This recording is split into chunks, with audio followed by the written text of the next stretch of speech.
Hello, my name is Jacqueline Bowen. I'm going to teach you about your heart and how to prevent a fatal heart attack. First, I'm going to give you some fun facts about your heart. The heart is a system of blood vessels, including veins, arteries, and capillaries, that run over 60,000 miles long. When people put their hand over their heart, they normally put it over their left chest. Actually, your heart is located in the center of your chest, under your rib cage, between your two lungs. The bottom of your heart is tipped to the left. The heart beats more than 100,000 times a day. If you were to live for 70 years, it would beat more than 2.5 billion times. A child's heart is the size of a fist. An adult's heart is the size of two fists put together. The blood is about 78% water, and it takes over 20 seconds to circulate throughout the entire vascular system. When your heart beats, this means your heart is contracting. The heart beats about 5,100 times per minute. This can be altered due to medications or exercise. Now, what is a heart attack? A heart attack is a blockage in the heart's arteries that may reduce or completely cut off the blood supply to a portion of the heart. This can cause a blood clot to form and can stop blood flow in a coronary artery, resulting in a heart attack. The medical term for a heart attack is called myocardial infarction, or MI. These are your coronary arteries, and this is the most common spot for a heart attack, and then it will cut off the blood supply to the muscle in the heart.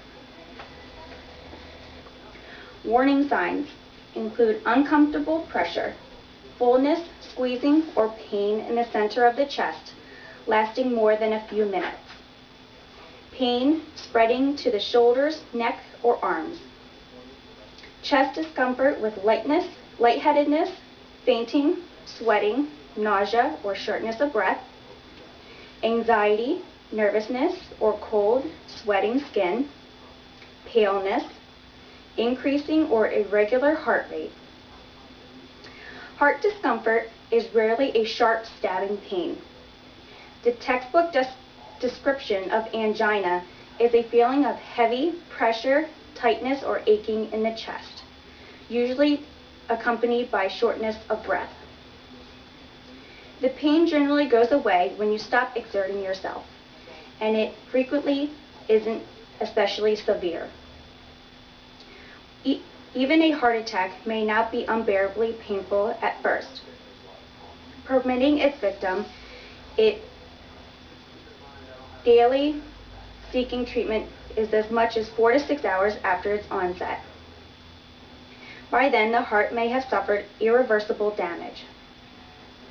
It is not uncommon for people to drive themselves to the emergency room. A heart attack is simply the most extreme state of oxygen deprivation.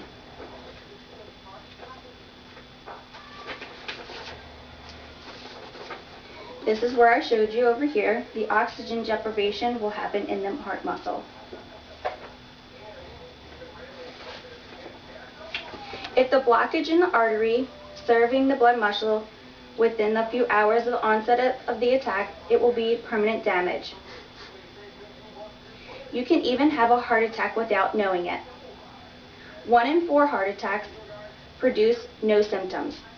The cause of this heart attack is called atherosclerosis.